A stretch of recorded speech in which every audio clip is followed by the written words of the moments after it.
In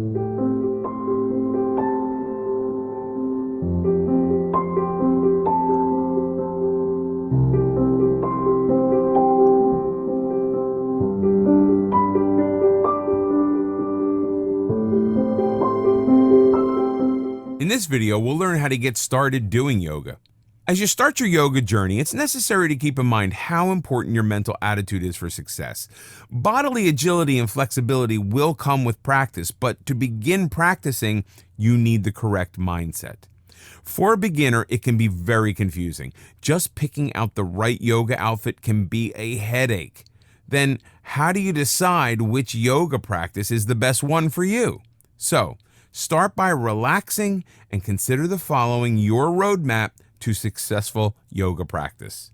Rid yourself of expectations. If you have viewed pictures of yoga poses and have decided that you could never achieve that type of agility, keep in mind that it undoubtedly took years, perhaps decades, for the model to get to that level. He or she was specifically chosen for his or her expertise. Yoga is not about achieving the perfect pose. It's about improved breathing and alignment, one step at a time, and the rest will follow. If you can't touch your toes, touch your knees instead. Toss any expectations you may have and start with an open mind. Yoga is non-judgmental. It is not a competition. Although with practice, you will naturally improve. Age and body shape are mental limitations and have no effect on your ability to begin yoga practice. If you are physically unable to do a particular pose, there are a dozen other poses you can master. Find the right teacher. As you've probably figured out in high school and college, the right teacher can make a huge difference in any class. If you don't feel motivated and inspired by your yoga class, perhaps the teacher is wrong for you. This doesn't mean the teacher is bad in any way, but he or she is not helping you meet your goals.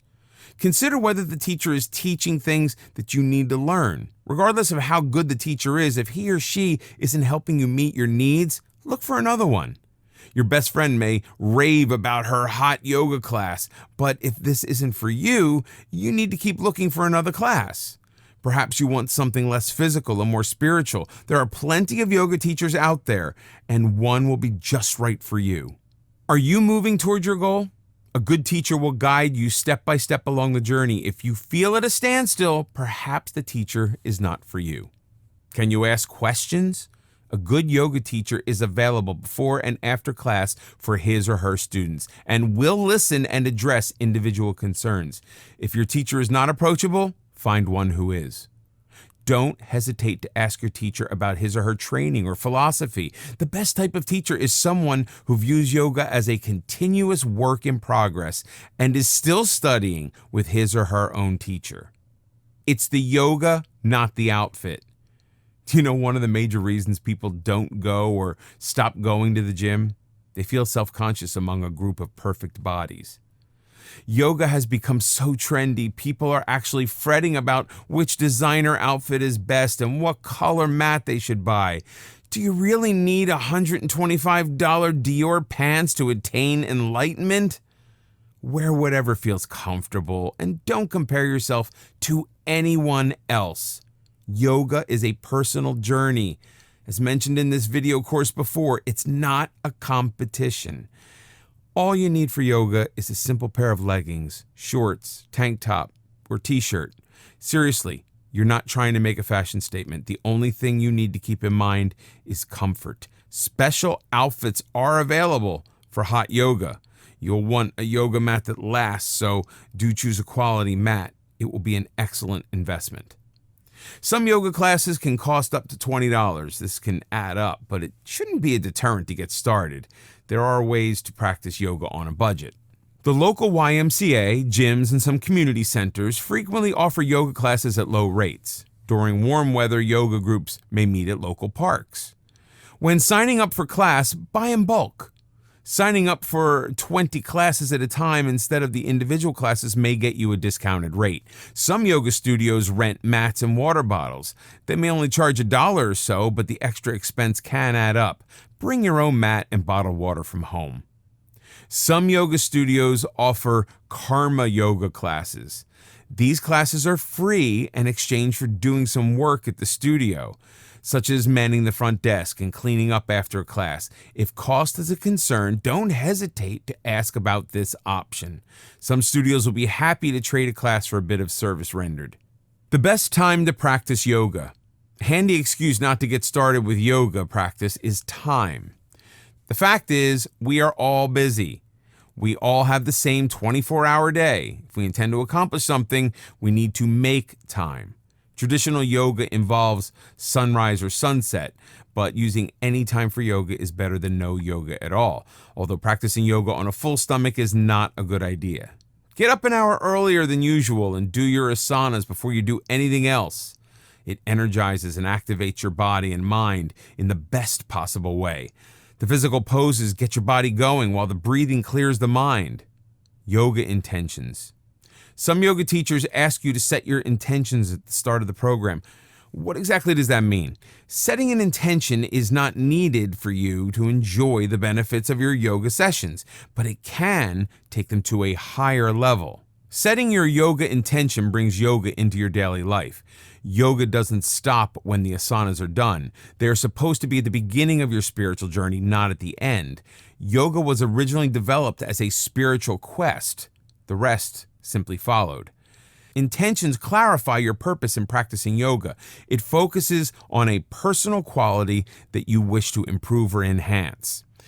Perhaps you hope for greater patience, awareness, or compassion toward others.